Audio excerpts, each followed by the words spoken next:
Assalamualaikum warahmatullahi wabarakatuh. Alhamdulillah wassalatu wassalamu ala Rasulillah wa ala alihi wa sahbihi wa man tabi'ahu wa mawala. Yang sama-sama kita hormati Bapak Wali Kota Padang Panjang, Bapak AKBP C.P. Noval Al-Mukarram Ustadz Henry Junaidi, para asatis yang tak dapat saya sebut satu persatu, bapak-bapak, ibu-ibu, semua jamaah musalla Nurul Hidayah, insyaallah semuanya dimuliakan Allah Subhanahu wa taala. Setelah dilaksanakan sholat berjamaah di tanah ini, maka tanah ini sudah berubah menjadi tanah wakaf. Wakaf itu konsekuensinya ada 3. La yuhabu, tak boleh lagi tanah ini dihibahkan. Wala yurasu, tak boleh tanah ini diwariskan. Wala yuba'u, tak boleh tanah ini dijual. Jadi nanti mana tahu ada orang menelpon saya, Assalamualaikum Ustaz Somad. Waalaikumsalam. Ini kami merasa senang dengan ceramah Ustadz tentang infak wakaf sedekah. Kami mau mewakafkan tanah nih Pak. Di mana? Di Padang Panjang. Alhamdulillah, pas dicek rupanya tanah masjid Musholla Nurul Hidayah. Tak bisa dihibahkan lagi, tak bisa diwakafkan lagi, tak bisa dijual belikan, tak bisa diwariskan. Itulah arti wakaf. Wakaf artinya berhenti, tak menghasilkan apa-apa. Tanah yang kanan menghasilkan karena buat perumahan, tanah yang lain menghasilkan karena ditanam-tanami. Tapi andai di tanah ini luas, di sampingnya ada tanah kosong, lalu tanah kosong itu ditanami ubi, ditanami sayur, maka hasil dari ubi dan sayur itu juga menjadi wakaf. Itu yang disebut dengan wakaf produktif. Kami dengan Ustadz Henry Junaidi di Mesir dulu sekolah di Al-Azhar. Al-Azhar itu kaya sekali. Sampai dulu Azhar itu lebih kaya daripada negara Mesir itu sendiri. Pernah terjadi krisis ekonomi, Mesir meminjam uang dari wakaf Al-Azhar. Karena wakafnya produktif. Sekarang kita kalau dipejamkan mata sebut apel, terbayang buah apel. Mikrofon, terbayang mikrofon. Wakaf, terbayang tanah wakaf, tanah kuburan. Padahal wakaf itu mestinya produktif. Di atas tanah wakaf dibangun hotel, hasil hotelnya untuk kepentingan umat. Di atas wakaf dibangun ruku, hasil ruku. Pengelola wakaf boleh mengambil keuntungan dari wakaf, tapi tidak lebih dari 10%. Itulah sekarang sedang digalakkan, namanya BWI, Badan Wakaf Indonesia. Dan bisa dikelola wakaf ini disebut dengan wakaf tunai. Jadi misalnya Pak Cepi di kantor punya anak buah, lalu dikerahkan gerakan wakaf 1000. Satu hari 1000, satu bulan 30.000, satu tahun 360.000, kali sejuta orang 360 miliar terkumpul. Itu kalau dibelikan cincau, berenang kita. Jadi nampaknya simpel. Coba mindset masyarakat itu dibangun untuk sedikit. Karena orang kalau cerita wakaf tanah, mahal. Wakaf ruku, mahal. Tapi kalau gerakan wakaf 1000, nampaknya kecil. Tak mungkin dia transfer 1000, pasti dia transfer 10.000. Buat kotak kecil, masukkan duit. Nah, ini tentang wakaf. Setelah ini dibangun, diresmikan, maka dilaksanakan sholat berjamaah 5 waktu. Subuh, zuhur, asar, maghrib, isya. Kalau ada mimbar sholat Jumatnya, khutbah dibuat di sini, namanya masjid jami. Tapi kalau tidak ada sholat Jumatnya, maka dia masjid saja, tidak pakai jami. Sebetulnya dalam fikih masjid itu cuma 2. Kalau ada sholat Jumatnya, masjid jami. Kalau tidak ada sholat Jumatnya, masjid, titik. Sampai ke Indonesia jadi 7. Masjid Raya, Masjid Agung, Masjid Besar, Masjid Islamic Center, surau, langgar, musola. Orang langgar, orang Jawa dilanggar tak mati. Di Jawa langgar, di bumi Minangkabau surau. Untuk keluar dari ikhtilaf Jawa dan Minang, musola. Jadi kalau masuk kemari waktu luang sedang ada wudhu, tetap sholat sunat tahiyatal masjid.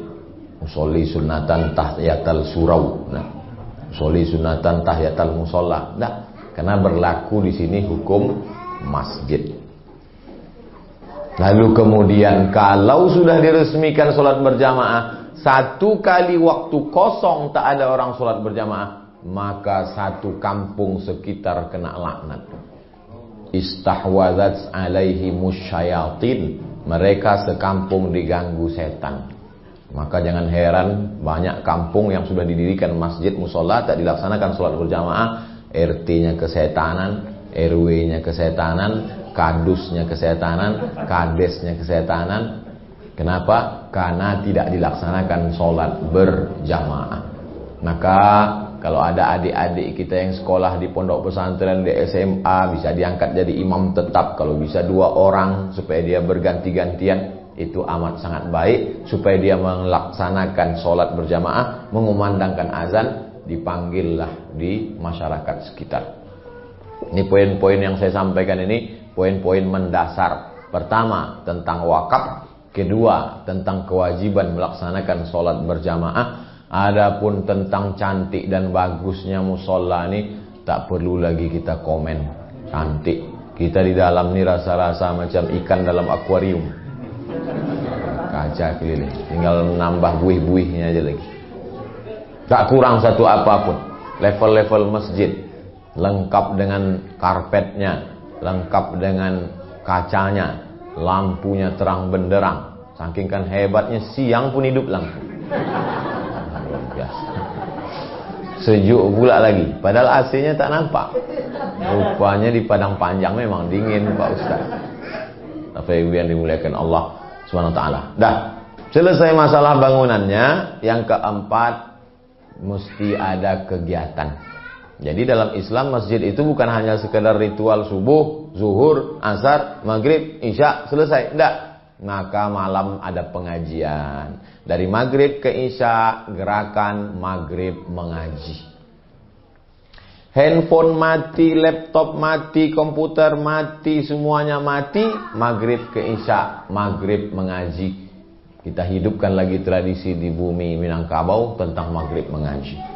Tak ada anak Minangkabau yang tak pandai mengaji buta huruf Quran. Anak Minangkabau pasti pandai mengaji dan pandai basilik. Kalau ambo basilik lidah pandai. Kenapa? Karena mereka adalah sekarang disebut remaja masjid. Tapi dulu mereka tinggal di surau. Maka sebodoh-bodoh orang di surau pasti pandai mengaji. Sebodoh-bodoh orang di surau pandai bersilat. Nah, maka kita kembalikan lagi itu. Kita buat latihan anak-anak muda bersilat supaya bangkitlah jati diri masyarakat. Halakamru'un lam ya'rif qadrahu. Orang celaka adalah orang yang kehilangan jati dirinya. Maka mesti ada lagi maghrib mengaji, dari maghrib ke isya. Habis isya buat pengajian. Malam Senin akidah, malam Selasa fikih, malam Rabu tafsir, malam Kamis hadis, malam Jumat akhlak, malam Sabtu malam Ahad tablik akbar. Ngaji tak usah panjang-panjang, pendek-pendek, 30 menit pengajian, 30 menit tanya jawab. Anda bertanya, Ustadz menjawab. Semua ceramahnya direkam, diupload di channel Musola Nurul Hidayah Padang Panjang. Jangan lupa subscribe, like, and share. Nanti kalau mau buat channel itu, bingung mau buat endorse-nya, tinggal potong video ini 1 menit, masukkan ke Instagram. Karena sekarang pengajian banyak, masjid surau langgar musola hilang. Jadi kalau saya rindu dengan Musola Nurul Hidayah, saya tinggal ketik di YouTube Nurul Hidayah Padang Panjang. Alhamdulillah sudah ada channelnya. Pas ditengok cuma 1 video Abdul Somad. Jadi orang-orang Padang Panjang yang rindu dengan kampung halamannya, waktu dia ketik di situ Padang Panjang, keluarlah wisata Padang Panjang, pesantren Padang Panjang, kunjungan Pak Wali Padang Panjang. Nampaknya ada satu, Mushola Nurul Hidayah. Diceknya, oh udah ke rumah kampung amak nenek mama awak, mengobati kerinduan mereka. Dia dengar ceramahnya, mengalir pahalanya. Nah, ini penting. Karena zaman milenial, zaman media, kalau tidak kita ikuti perkembangan ini, habis. Ulama dulu memang tidak berceramah, tapi mereka menulis kitab. Tulisannya dicetak sampai hari ini, buku Buya Hamka. Buya Hamka pun ceramahnya lewat radio. Maka rekaman suara Buya Hamka di YouTube, cobalah ketik ceramah Buya Hamka. Tak ada videonya, tapi suara MP3 Buya Hamka. Nah, ini kita jaga ceramah-ceramah. Datangkan para asatis kita. Bumi Minangkabau tak kurang daripada ustaz. Apalagi di kabupaten, di kota Padang Panjang, pondok pesantren, Serambi Makkah, di pesantren-pesantren. Hadirkan. Pengajiannya bersilabus. Bersilabus kalau ngaji fikih, dari mulai cara bersuci, air suci mensucikan. Karena kalau fikihnya tidak selesai, sholat tak diterima Allah. Maaf beribu maaf. Bagaimana sholat diterima kalau bab ceboknya tak selesai? Tak diterima sholat. Bagaimana maaf cakap darah haid, darah nifas, darah. Nah, maka itu wiladah. Nah, ini semua bahas. Kalau di tabligh akbar saya tak bisa menjelaskan itu. Tabligh akbar itu umum saja. Tapi kajian di masjid, kalau dibuat 40 tatap muka hadis-hadis pendek, hadis arba'in, 40 tatap muka surat-surat pendek dari surat Ad-Duha, supaya anak-anak kita waktu sholat dia paham. Anak-anak di musola, di masjid mesti dibawa. Makanya kadang banyak bapak ibu risau menengok anak-anak. Saya sampai hari ini tak pernah marah kepada anak-anak di musola, di masjid. Kenapa? Kalau di musola, di masjid masih banyak anak-anak, itu membuktikan musola Nurul Hidayah 20 tahun akan datang tetap ramai sholat berjamaah. 2020 ditandatangani, 2040 masih ramai. Siapa yang akan sholat di sini? Inilah mereka yang hari ini ibu gendong yang bawa ke sini. Karena mereka punya kenangan tersendiri. Saya kalau saya pejamkan mata saya sekarang, terbayang saya masjid dekat rumah saya, tempat saya dulu sholat di sana. Pengurusnya marah nyuruh pulang karena saya datang pakai celana pendek. Suruhnya pulang. Anak sekarang celana pendek, saya biarkan ya. Cuman saya bilang, besok datang pakai sarung ya. Kalau pejam mata sekarang, terbayang saya kalau sore-sore jam 6 dari rumah datang ke masjid dekat rumah, orang tak ada, masuk saya ke dalam kayu besar yang lubangnya di tengah dikasih kulit kambing. Beduk kata orang Jawa. Dipukul waktu mau azan maghrib. Jadi permainan kita dari rumah ke masjid itu berkesan sampai tua, sampai mati. Makanya anak-anak kita dibawa ke masjid. Sore-sore hari Jumat pengajian khusus ibu-ibu. Karena banyak masalah ibu-ibu yang segan ditanyakannya ketika ada bapak-bapak. Contohnya berapa sebetulnya belanja normal untuk kami Pak Ustaz? Nah, jadi mesti ada pengajian khusus ibu-ibu. Pengajian khusus ibu-ibu ini sudah ada zaman Nabi Muhammad SAW. Datanglah mereka menghadap Aisyah radhiyallahu anha, kami segan kalau ada laki-laki, buatkanlah pengajian khusus. Maka dibuatkanlah khusus Nabi Muhammad SAW. Karena perempuan mesti baik. An-nisa imadul bilad, bukan hadis Nabi, kata-kata hikmah. Perempuan tiang negara. Kalau mau baik negeri ini, perempuannya baik, insya Allah anak-anak kita pun semuanya menjadi baik, insya Allah. Apa pelajaran yang bisa kita ambil dari musola Nurul Hidayah ini? Ini didirikan kerjasama berbagai komponen masyarakat, diketuai Pak Cepi Noval. Jadi kami kenal sudah tak ingat dah berapa tahun. Pokoknya Ustadz Somad kalau lewat di Padang Panjang, jangan lupa telepon. Nanti akan ada mobil. Dulu mobil yang begini ini masuk ke tempat saya kalau ada orang sakit sama orang mati. Sekarang koridor. Lalu kemudian beliau pindah ke mana tuh Pak? Pesisir selatan. Tapi beliau meninggalkan. Andai dulu yang ditinggalkan rumah bisa dijual. Anda dulu yang ditinggalkan makanan sudah busuk. Anda yang ditinggalkan benda hilang diambil orang. Tapi beliau tinggalkan yang tak akan hilang sampai hari kiamat, yaitu musolla Nurul Hidayah. Maka setiap orang yang sholat di sini mengalir pahalanya kepada yang berwakaf, yang menggagas, yang membangun, dan mengalir juga pahalanya ke yang menandatangani prasasti tadi. Kalaupun tak setuju ya tak apa-apa. Tapi udah kandung saya dah tanda tangani. Jadi sebetulnya bangunannya udah cantik, udah lengkap, udah bagus, orang sudah sholat. Abdul Somad hanya meletakkan, ada tulisan kaligrafi, Bismillahirrahmanirrahim, cantik, tapi titik ba-nya kurang. Nah, peletakan titik ba oleh Abdul Somad. Dipoto, pas dipoto diupload, disangka orang saya yang nulis. Karena orang tak tahu, karena foto tak bisa bercerita tentang dirinya. Begitu juga dengan ini, pas tanda tangan tadi, dipoto, diupload, dilihat orang, hebat Ustaz Somad tuh ya. Dia yang membangun musola. Maka saya di akhirat khawatir saya, karena saya selalu ini acara tuh saya selalu formal. Selalu saya ikut acara formal. Berikut ini penyerahan beras secara formalitas oleh Ustaz Abdul Somad. Berikut ini peresmian masjid secara formalitas oleh Ustaz Abdul Somad. Takutnya nanti di akhirat, berikut ini masuk surga Abdul Somad secara formalitas.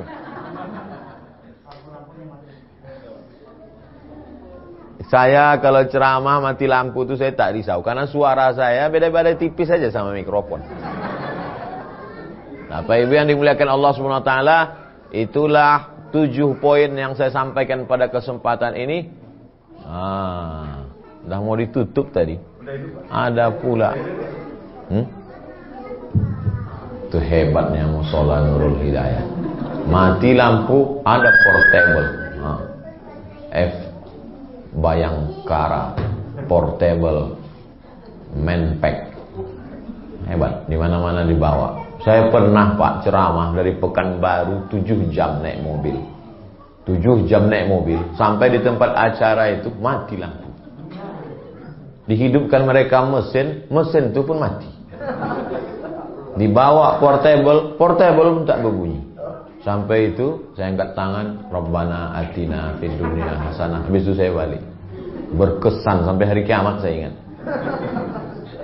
Sampai hari ini traumanya belum hilang. Tapi sampai di Padang Panjang ditunjukkan bahwa semuanya serba siap. Begitulah masyarakat menyiapkan ini supaya nanti di akhir zaman, di akhirat, kita mendapatkan pahala man bana masjidan, siapa yang bangun masjid, banallah mithlahu baitan fil jannah, dibangunkan Allah untuknya satu tempat di surga. Mesti booking tempat. Booking tempat di surga gimana caranya? Bangun masjid. Pak CP sudah booking tempat. Ustaz Somad tanda tangan berikut juga. Pak Wali membangun, dulu kita ikut meresmikan masjid besar Islamic Center. Sudah, tinggal lagi bapak-bapak, ibu-ibu. Ibu-ibu pesankan ke anak ibu, setelah kau besar nanti nak, kau mesti bangun masjid. Kalau nama ibu Fatimah, buat namanya Masjid Fatimah. Kalau nama ibu Maryam, buat namanya Masjid Maryam. Di Pekanbaru ada Masjid Fatimah. Supaya apa? Supaya dikenangnya ibu, mengalir pahalanya. Yang paling besar pahala adalah bakti kepada ayah dan ibu. Mudah-mudahan anak kita semuanya anak-anak yang soleh dan solihah. Amin ya rabbal alamin. Man ahabba yubsata lahu fi rizqihi, siapa yang mau dimurahkan rezekinya, dilapangkan rezekinya, wa insa'alahu fi asarihi, dipanjangkan umurnya, farliyasil rahimahu, hendaklah dia selalu menyambung tali silaturahim. Di mana silaturahim disambung? Di masjid. Termasuklah saya pagi ini sudah 2 kali nyambung silaturahim dengan Pak Wali kota di masjid. Dibangun silaturahim tadi subuh di Masjid Raya dan sekarang di Masjid Nurul Hidayah. Bedanya subuh tadi Masjid Jami ada sholat Jumatnya, yang ini musola tapi statusnya masjid juga. Demikianlah yang dapat saya sampaikan. Terima kasih segala perhatian. Mohon maaf segala kekhilafan. Di akhir majelis mari kita berdoa. untuk kebaikan kita, panjang umur, sehat badan, jauh dari segala musibah, ketenangan hati dan jiwa. Al-Fatihah. A'udzu billahi minasyaitonir rajim. Bismillahirrahmanirrahim. Alhamdulillahirabbil alamin. Arrahmanir rahim. Maliki yaumiddin. Iyyaka na'budu wa iyyaka nasta'in. Ihdinas shiratal mustaqim. Shiratal ladzina an'amta 'alaihim ghairil maghdubi 'alaihim waladdallin. Amin.